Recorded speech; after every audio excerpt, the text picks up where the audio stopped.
Guys, welcome back to my channel. Holland, last night's game, I had to get over it because it was absolutely thrilling in a good way and a bad way. Holland lost on penalties, 3-2. Cody Gakpo, condolences to him and his family. He just lost a child last week. And can you imagine playing throughout the pain of losing that child and then scoring at the 72th minute in the last 32? That was an amazing, emotional moment for everyone really watching, because you could see he went on his knees when he scored. And I think he might have went like that. A tribute to his child that passed away last week. But then Diop scored a header. Virgil van Dijk couldn't get the ball. It went above it, and then Diop headed it past Verbruggen. But you know, Verbruggen made 2 quality saves that game.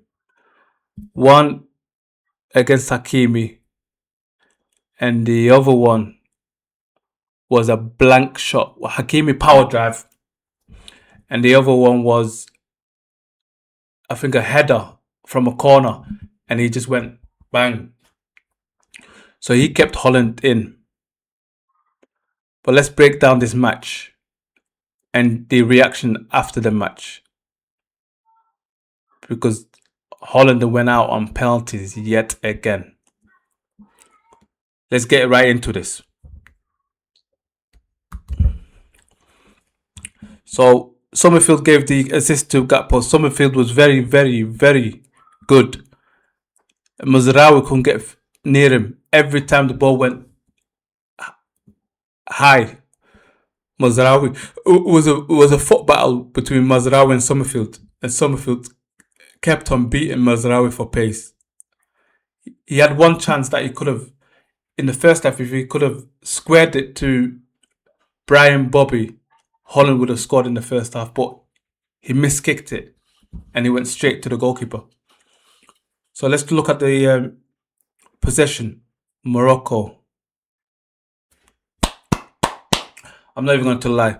Morocco outpassed, outfought Holland. I'm going to go to the tactics afterwards, but Morocco, wow. In the second half especially, Holland had no chance. Morocco were doing stuff that Holland used to do to teams. Just pass them off the park, bam, bam, bam, create an open. Ismail Sabari over the top. He runs into channels. They had 70% of the possession. Boadi and Onana, or was it Boadi and Al Hanous? I think Fingy came on as well. Onaya, he was good. Them 3 dominated the Netherlands. Cody Gakpo was good. Summerfield was good. Gravenberg and Frankie de Jong were nowhere. They absolutely got terrorized. So Netherlands only had 2 shots on target and 1 went in by Cody Gakpo. So didn't really create anything. Morocco, 11 shots, 5 on target. Can you believe that? 20 touches for Morocco in the box, 17 for Fingy. Holland's goalkeeper made 5 saves, 5 important saves from Bruggen. So now look at the lineup. The lineup is crazy, and that's the reason why Ronald Koeman is having so much stick by everyone, because he bottled it. He gave Morocco too much respect. So you play Van Hekken, Van Dijk, and Ake. You're playing 3 at the back, but you weren't really playing 3 at the back, because Dumfries were next to Van Hekken and Van der Ven were next to Ake. So they're playing 5 in defense. Have you ever seen Holland play 5 in the defense? He did that in the second half against Japan, and I couldn't believe it because that just invites pressure. In the second half, especially when Gakpo scored, the Netherlands and Koeman made negative changes, and the formation was completely negative from the beginning. When this game started, you could see he was giving Morocco too much respect. Look at that. Gravenberg and De Jong they got finished. They got terrorized. The only good players were Van Hekken played really well. He was in the battle. He was battling El Kanous like no man's business, or Sabari all the time. Van der Ven, he was very good. He kept Hakimi quiet. Hakimi only went past him once, and he had that power drive. Summerfield played well. Dumfries played well. Brobby didn't play well at all. So Nathan Ake came on, and then Koeman, he came on for Nathan Ake on the 70th minute. So they took a thingy off, put Van der Ven in left back. So to try to get more attacking, and I think that's when Holland scored the 71st minute.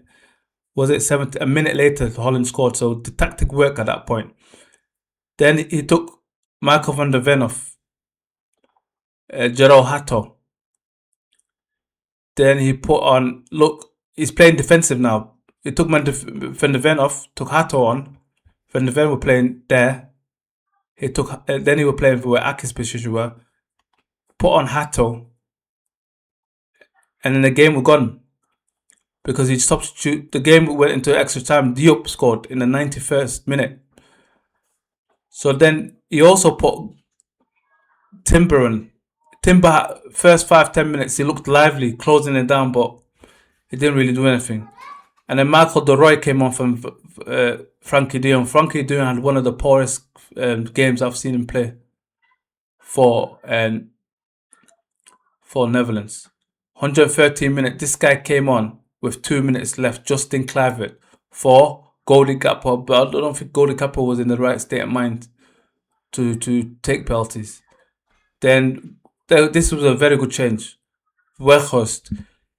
That's how we scored, because a minute later he came on. There was a double change. Him and Koopmans made a change, because the minute that happened is the ball could go in the air, and Holland could just knock it down for Summerfield, and then bam, that's how the goal happened. Summerfield ran, passed it to Cody Gakpo like he should have in the first half, and then bam, Cody Gakpo scored. So the players that missed the penalty were, one second.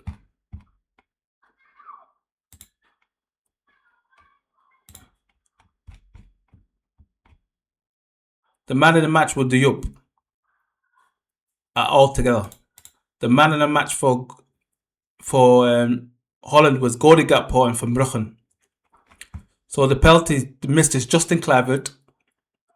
Who else missed? For Holland, Justin Kluivert. You think he missed also Justin Kluivert, Quinton Timber, Yuri Timber's brother, and Summerfield. 3 of them missed. So 2 of them missed was for Morocco was the captain, Hakimi,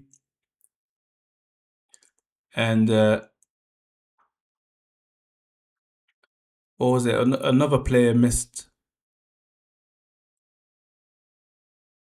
I can't remember. Yeah, El Hanous, he missed the penalty. But there was another penalty that Van Bruggen saved it. He went underneath him, and then he kicked it back into goal. I couldn't believe it. You know, sometimes Raheemi's spot kick when it was 1-1 in the penalty shootouts. Sometimes it's not meant to be. Sometimes it is not meant to be, and it wasn't meant to be for Holland. But the way they played, wow! I'm gonna go back to that at the end. So that was the scoreline, the tactics, who missed and who scored. Next is going to be this guy's gonna explain all the iconic moments of this game. Match ended hours ago, but I can't stop thinking about the iconic moments that it delivered throughout the entire game. Let's start with Bloody Say Body. In Bloody Van Heckel, how about Yassine Bono's one-handed save and Mazraoui's tackles throughout the game? That was a good How tackle. about when Cody Gakpo scored after losing his son just 2 days before the match? And let's just take a moment to observe this tackle that Van de Van had on Hakimi, just beautiful. Also, Mazraoui and Somerville A lot of had one of the beautiful most moments. entertaining Battles, yeah, Sabari after scoring the goal to send Morocco to the round of 16. In going over to hug and kiss his mom, Oh, that's beautiful, mashallah. Beautiful. Issa Diop celebrating his equalizer to send Morocco to extra time against Netherlands. And again, more photos of Mazraoui battling it out with the Netherlands players. And last but not least, arguably the most iconic picture on this list. I mean, you do not have to be Muslim, you don't have to be any religion. Just the fact that the team is coming together, bowing down, and taking a moment to thank God is just beautiful. And if I missed any other photos, put them down in the comments. Beautiful. He explained it. Now, El Fazi, he's got some strong words for Koeman. The reason why Morocco won yesterday was down to the manager. And the reason why Netherlands lost yesterday, down to the manager. Koeman's a coward. The reason why Morocco won yesterday was down to the manager. And the reason why Netherlands lost yesterday, down to the manager. Koeman's a coward. You to play 5 back when you haven't done this whole tournament, it's a sign of fear. You told Morocco from that moment onwards, we are scared of you. Morocco started the game fully knowing that them men are scared. We are here to control the game. That's what they did for the whole 120 minutes. Netherlands have got the most balanced midfield, some good wing options. Instead, they defended with 9-10 plays throughout the whole game. They had 2 shots on target across 120 minutes. Wow. Koeman cared more about not losing than actually trying to win. Respect. And this is why this game always prevails risk takers. Because Mohamed Al-Ouahabi is the complete opposite. Look at what he did, by the way, which he deserves a lot of credit because not a lot of managers would do it. Whilst he was losing in a losing position, he took off Brian Diaz, Bouadi, Ounahi when he's trying to chase the game. And instead of bringing experienced players, which is what any manager would do at a World Cup stage, we keep hearing it, experience, that England brought Henderson and Dan Burn for experience. Instead of doing that, he brought on 3 players under the age of 21 years old, and all 3 of them changed the game. And that was Yassine, Al Murabat, and Tarbi, who assisted Diop School. And this is why Morocco deserved to win yesterday. Due to the approach of wants to win, due to the fact that they get mentality of we're not scared of Netherlands, and due to the fact that Netherlands was scared, think, and we need to even the manager was scared. Argument that Morocco's a dark horse, surprise team. Forget surprise, forget dark. Morocco are amongst one of the best nations in the World Cup. 100%. The reason why Morocco won. Now let's talk about this lovely thing that I've seen.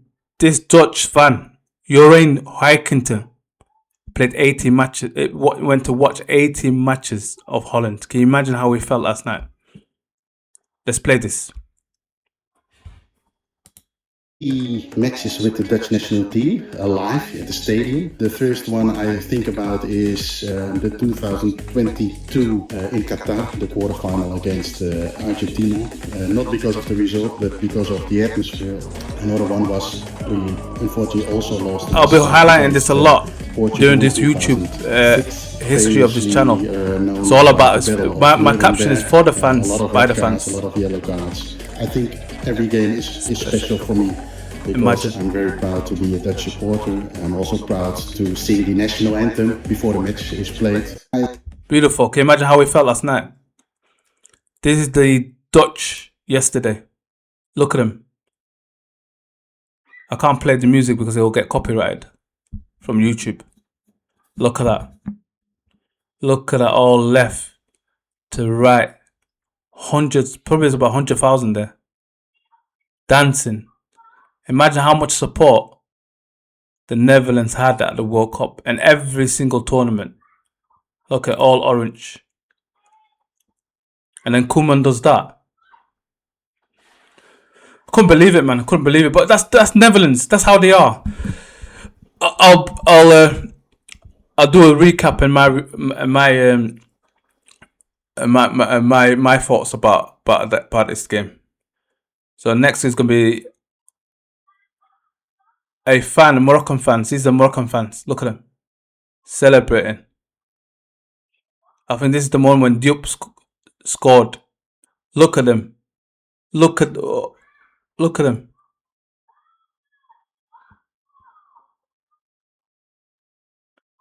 Look at this. It's the Diop's goal. Look. Oh. Mad. Going mad. Can you imagine scoring 91st minute? I swear to God, Holland had it. Holland, look at him going to ice bath. He needs to cool down. Holland needed 3 or 4 minutes left. If that header, if they defended that header, Holland, Netherlands probably, I mean, Morocco probably never score. But that's football. Beautiful, isn't it? This is the penalty that Ismail Zabari scored. Look at him. Anything is possible, of course. Cool. Good player. I said that at the beginning of the tournament. Look at that. Bayern Munich bought him. Eredivisie Player of the Year. Bang. There you go. And another angle. Look at the passion. This is what football is all about. Passion. Passion for your country, for your team. You know? Look. One more goal is saying before Sabari's strike. I think this guy just adopted Morocco as his team. I think he's a streamer. He streams all around the World Cup. Give him a follow. Tiki Beanie 1.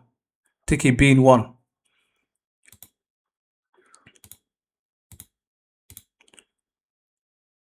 This one's lovely. Look at that. Beautiful. Beautiful. So my verdict and thoughts, my thoughts about this game and about Holland's tournament. Look at it. I've got every single shirt of Holland.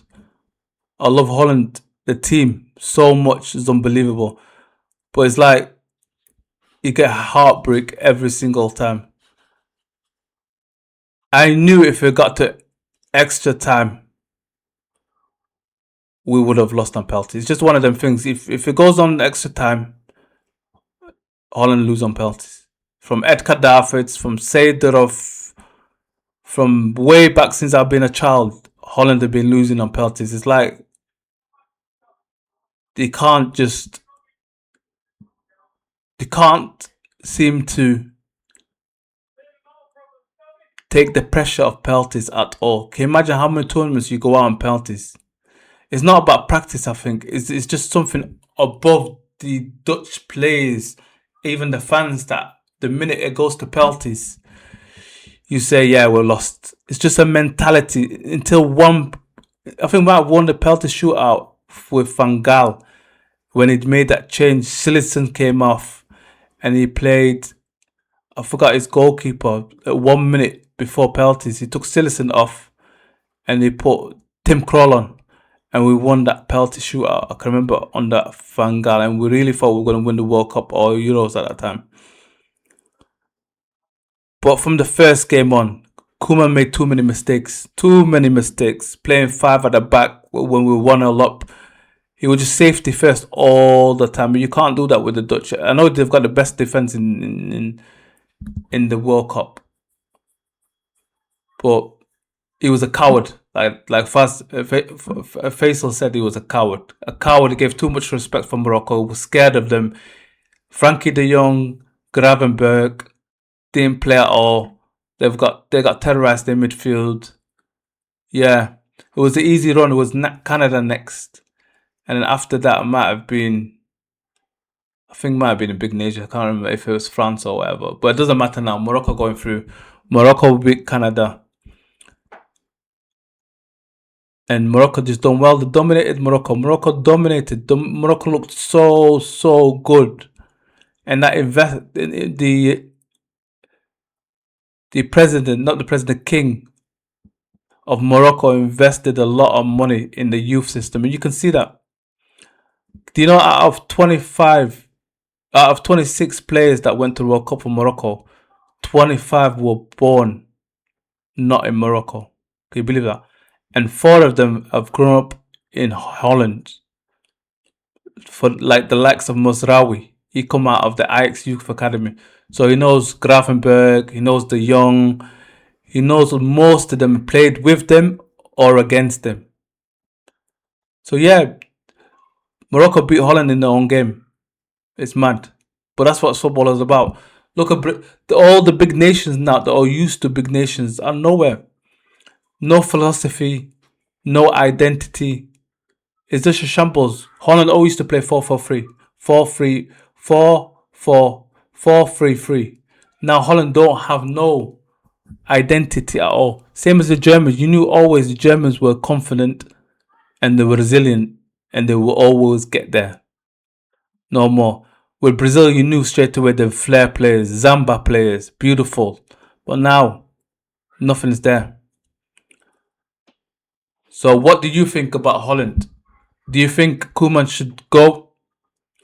Let me know in the comments. Make sure you like, subscribe and hype this channel. This is a brand new channel for fans, by fans. It's another one. Let's go.